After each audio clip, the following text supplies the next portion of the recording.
Senior صحافی اور تجزیہ نگار سلیم صافی کے مطابق ایران سعودی ڈیل اور پاکستان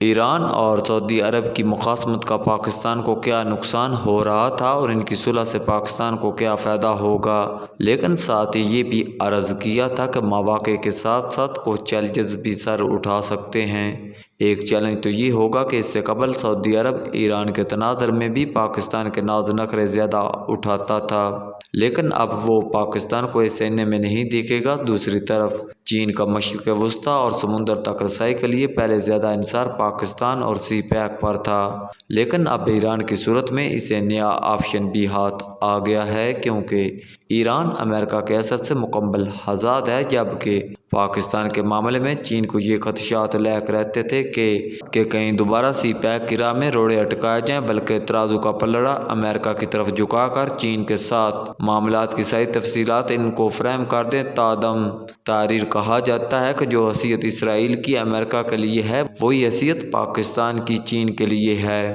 لیکن اب چین کو ایران اسی طرح کے کئی دیگر آپشن میسر آ جائیں گے۔ اس نئے ریجن یا گلوبل آرڈر میں اب پاکستان کے لیے ایک مشکل یہ پیدا ہو گئی ہے کہ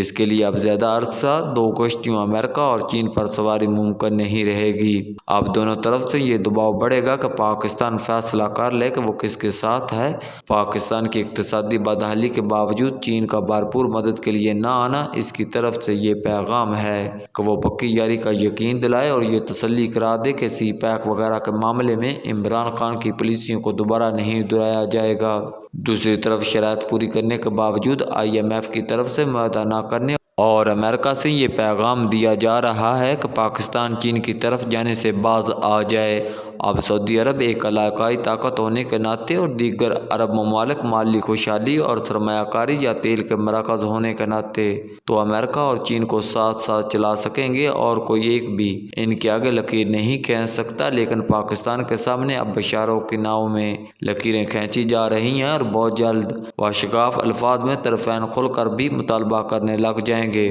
اور ظاہر ہے کہ پاکستان کے لیے کسی ایک کو نہ کرنا اتنا آسان فیصلہ نہیں۔ اس طرح ایران اور سعودی عرب نے تو اپنے لیے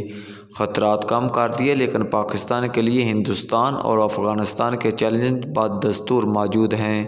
جو اسے بڑی طاقتوں کا محتاج بناتے ہیں۔ سوال یہ ہے کہ کیا انڈیا اور پاکستان بھی ایران اور سعودی عرب سے سبق سیکھ کر اپنے تنازعات حل کر سکتے ہیں؟ بدقسمتی سے سردست جواب نفی میں ہے۔ سوال یہ ہے کہ سعودی عرب اور ایران چین کی قیادت میں اس حسین اور قابل تحسین یو ٹرن پر کیوں مجبور ہوئے؟ اس کے جواب میں عرض ہے کہ اگرچہ عرب اور ایران تنازع کی نسلی، تاریخی اور فقہی جہتیں بھی تھیں، لیکن اصل عامل امریکہ تھا۔ امام خمینی کے انقلاب کے بعد ایران مشرق وسطیٰ میں اپنا اثر رسوخ بڑھا رہا تھا اور عرب ممالک اسے اپنے لیے خطرہ سمجھ رہے تھے۔ ایرانی خطرے کے مقابلے کے لیے عرب ممالک کا امریکہ پر انحصار تھا، لیکن سعودی عرب پہلی مرتبہ 2003 میں عراق پر امریکی حملے سے ناراض ہوا۔ صدام حسین سے ناراضی اپنی جگہ پر تھی، لیکن سعودی عرب اور دیگر عرب ممالک 90 کی جنگ کے برعکس اب کی بار امریکہ کو مشورہ دے رہے تھے کہ وہ عراق پر حملہ نہ کرے، کیونکہ وہ سمجھ رہے تھے کہ اس کا انہیں نقصان اور ایران کو فائدہ ہوگا۔ دوسری بڑی مایوسی عرب کو یمن کے سلسلے میں ہوئی، کیونکہ اس سے امریکہ سے جتنی مدد اور سرپرستی کی توقع تھی وہ اس نے نہیں کی۔ اس دوران چین ایک متبادل اقتصادی اور عسکری طاقت کے طور پر سامنے آ چکا تھا، اور جب اس نے مشرق وسطیٰ میں اپنا اثر رسوخ بڑھانے کی کوشش کی تو سعودی عرب اور UAE وغیرہ نے اس کا خیر مقدم کیا۔ اسے امریکہ نے اپنے لیے خطرہ اور ایک لحاظ سے سعودی عرب کی گستاخی سے تعبیر کیا۔ چنانچہ اس نے سعودی عرب کو بلیک میل کرنے کی کوشش کی، لیکن بلیک میل ہونے کے بجائے سعودی قیادت نے نہ صرف دورہ سعودی عرب کے موقع پر امریکی صدر جو بائیڈن کے استقبال میں سرد مہری کا مظاہرہ کیا، بلکہ جو بائیڈن نے خشوگی کا معاملہ اٹھایا تو اس کے جواب میں محمد بن سلمان نے انہیں ابو الغریب اور افغانستان میں امریکہ کے ہاتھوں انسانی حقوق کی پامالی کی مثالیں دے کر کھڑی کھڑی سنا دیں۔